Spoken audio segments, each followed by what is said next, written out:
Mais ils l'ont trouvé lui dans sa dévotion. Il a dit non, non, non. Daniel était plus élevé que tous ces jeunes. Il était le privilège du roi. Mais il dit, roi, hé, gouverneur de Kinshasa, je suis avec toi, mais moi je sais mon Dieu. Tu comprends un peu? Il est resté avec son Dieu. On a trouvé en train d'adorer Dieu, donc il a défié l'autre. Il ne pouvait pas. Il ne faisait pas un défi, mais il devait simplement adorer son Dieu. Il est resté fidèle. Alors toi, les boss du travail qui le soir pleurent, et puis le matin pleurent, et puis ne connaît même pas c'est quoi Dieu, c'est pas il a la chance d'avoir un peu d'argent ou favorisé par je ne sais pas par quoi, quel club, et puis il te fait chanter, te dit Dieu est chrétien, tu dis tu es là, tu suis ces choses. Alléluia. Ils étaient fidèles. Et à chaque point de ces jeunes gens-là, quand ils sont sortis, ils s'en sont sortis grandis. Quand tu demeures fidèle à Dieu, tu sortiras grandi de ton épreuve. Tu vis avec quelqu'un qui fait des choses qui ne sont pas correctes, tu suis à faire des choses qui ne sont pas correctes, tu vas te perdre. Résiste à cela, tu vas voir que tout va chuter, ton avantage, les choses seront bien. Tu résistes à cause de Jésus-Christ. Alléluia. Amen. Voilà les cibles de la chanson. Je vous dis, au début de ma chrétienté, je ne devais pas voir cette chanson-là. Chrétien jusqu'à la mort. Au début, les gens faisaient peur. Amen. Comme ça fait peur à certains d'entre vous.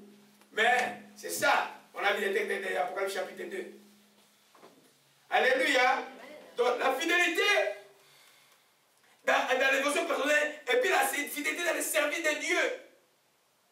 Quand Dieu t'a appelé à faire que je suis tout là, ici là, et c'est normal que le pasteur arrête des histoires. Non. Je passais toute la nuit à prier, à méditer pour vous donner la parole. Surtout quand il te dit, présentez-moi, je vais faire ça à l'église. Il faut être fidèle à ça. Quand tu es fidèle dans les petites choses, Dieu te donnera les grandes. On connaît des grands serviteurs de Dieu, quand ils sont venus, ils ont commencé par nettoyer, c'est pas l'église où ils étaient. Et Dieu les a touchés. Alléluia. Fidèle dans les moindres choses, dans les petites choses à faire. Si dans les moindres choses tu n'es pas fidèle, comment tu vas être dans les grandes? Tu ne seras pas. Alléluia. Amen. Amen. Amen. Parce que, ouais, un peu. Parce que chaque rien servi de Dieu, l'épreuve va être là. Imagine-toi ceux qui sont à Kirkouk en Irak, qui doivent évangéliser, qui doivent parler de Jésus. Ils voient la mort en face. Et il y a d'autres pays aussi. Mais ils le font. Parce qu'ils n'ont plus peur de mourir, ils savent qu'ils sont avec Christ. En fait, les chrétiens qui développent ces fruits mieux, c'est ceux qui ont vraiment une vision claire de la vie éternelle. Et les bénéfices de la vie éternelle. Si tu es encore terrestre charnel, oublie, tu ne seras pas fidèle. Quand les richesses vont venir, si tu es encore des yeux à regarder des maisons, des histoires comme ça là, tu ne connais pas encore beaucoup de choses. L'évangile de la prospérité. Beaucoup, ils s'est essoufflé là. Mais le vrai évangile de Jésus continue. Alléluia. Sois fidèle à le moindre des choses, Dieu te donnera les grands, les dons que Dieu t'a donnés. Ce n'est pas pour toi. Si Dieu t'a donné un don, par exemple, de langue, pour prier, tu n'utilises pas ça. Dieu va te demander les comptes. Dieu te donne les dons que Dieu te donne. Tout don que Dieu te donne, c'est pour l'édification du corps du Christ. En d'autres termes, on revient. Tu sers avec ton don, tu les mets au service des autres. Tu vas être fidèle à ce que Dieu t'a donné. Alléluia. C'est pourquoi je viens ici. Des fois, on n'est pas du tout nombreux, mais je fais mon travail avec mon cœur sincère. Alléluia. Amen. Amen. 2 Timothée 4, verset 10. C'est ravi de nous dire cela. Amen. Nous sommes toujours à la fidélité envers Dieu. Je vais aller rapidement parce qu'on doit terminer ça aujourd'hui. Gloire à Jésus-Christ. 2 Timothée 4. Verset 10.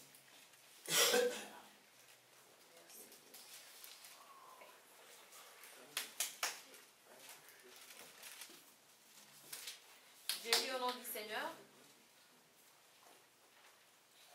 car Démas m'a abandonné, parce qu'il est trop attaché au monde présent. Il est parti pour Thessalonique. Crescent s'est rendu en Galatie et Tite en Dalmatie. Luc, lui, est avec moi. Emmène Marc avec toi, car il pourra me rendre service dans ma tâche. Amen. Amen. On a parlé de Marc la fois passée. L'évangile de Marc, c'est lui qui a abandonné Paul dans le premier voyage, qui a eu une dispute entre Paul et son cousin Barnabas. Et puis là, Paul demande qu'il a besoin de lui. Et ce qui nous concerne aujourd'hui, c'est Démas. Il a abandonné pour l'amour, l'attachement à ce monde. Tu ne peux pas être fidèle à Dieu et être attaché à Dieu, attaché au monde. Ça ne marche pas. Quand tu parles devant tout ce qui est monde, les choses du monde sont sous tes pieds. Quand ça te sert, c'est pour sous tes pieds. Alléluia. Il a abandonné à cause de l'amour du monde. Il a dit, hé, frère Paul, on chante des démons, c'est bon, on guérit les malades, c'est bon, mais l'argent, moi, je ne crois pas. Moi, je pars. Alléluia. Être fidèle à Dieu. Vous allez voir les autres amis de Paul, vous allez trouver les autres qui sont, que ce soit Jean-Marc et les autres, les gens étaient attachés à Dieu. Il y en a comme Epaphras qui passait tout son temps à prier pour les autres alors qu'ils étaient en prison. Il est resté fidèle. Sois fidèle à ce que Dieu t'a demandé de faire. Alléluia. Le deuxième niveau de fidélité, c'est envers l'Église. Les gens aiment bien l'Église. Il y en a qui viennent à l'Église, tu es délivré à un endroit. Tu es venu avec des démons incroyables. On a prié pour toi, tu es délivré. Quand tu es bien, tu pars. Tu as un problème. Tu es un traître devant Dieu parce que tu dois pouvoir, ce que tu as reçu, les donner aux autres qui sont sur place. L'attachement à son église, quand elle est réellement de Dieu, parce qu'il faut vous poser la question si elle est réellement de Dieu, est extrêmement importante parce qu'elle te permet de garder la communauté et d'aider les autres. Tu étais bébé, tu as grandi, tu es adolescent spirituel, maintenant tu es mieux spirituel. Tu aides les autres. Quand tu es ici, là-bas, là-bas, là-bas, tu ne grandiras jamais. D'abord, tu dois te poser la question, est-ce que là où je vais, c'est l'église de Jésus, tu dois gêner avant de mettre ton pied quelque part. Si Dieu te dit que c'est l'église de Jésus-Christ, alors tu restes attaché. Et tu sais, je suis parlé, il y a une proposition sur un corps de paix. C'est le corps de Christ. Alléluia. Amen. Aujourd'hui, vous voyez les gens, ils sont à l'église, ils viennent et puis ils sont délivrés et puis ils reçoivent, ils sont baptisés du Saint-Esprit. On va dire comment commence à voir. Il a prié pour guérir à l'hôpital, il est guéri. Ah, oh, moi, si je donne la guérison, il veut former une église. Et puis après sa face, il n'y a rien. Ça ne fait pas comme ça. Sers Dieu dans l'organisation que tu es là. Alléluia. Sers Dieu. Sers de Dieu. Si c'est un faux prophète, fouillez cet endroit-là.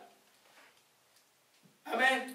Mais si vous croyez qu'il y a la vérité, que les gens craignent Dieu, restez attachés à cet endroit. Il y a un grand bénéfice.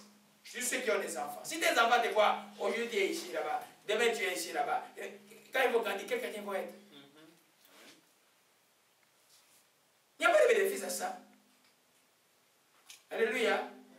C'est pourquoi avant d'aller à une église, priez, jeûnez. Quand vous êtes convaincu que c'est Dieu est là, et restez, servez Dieu. Alléluia. Alors dans Hébreux 10, verset 25 à 27.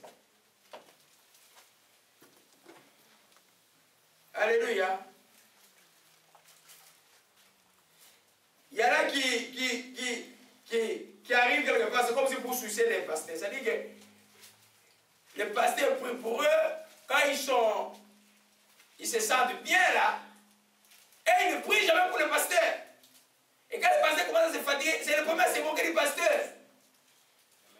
Et tu lui demandes qui t'a amené en Christ, c'est lui. Qui a prié pour ta délivrance, c'est lui. Qui a prié pour que tu sois rempli cette vie, c'est lui. Oh, et puis là, tu te moques que tu as un problème. Si ton papa vieillit, tu le rejettes? Non. Amen. Oh, c'est le vérité profonde que l'Esprit nous a enseigné sur ces choses-là. Alléluia. Nous ne parlons pas de celles qui contrôlent la vie des gens, qui appellent les gens pour gagner combien. Nous ne parlons pas des églises qui contrôlent la vie. Nous parlons des églises que toi, volontairement, tu as dit, c'est l'église de Dieu que Dieu m'a envoyé là-bas.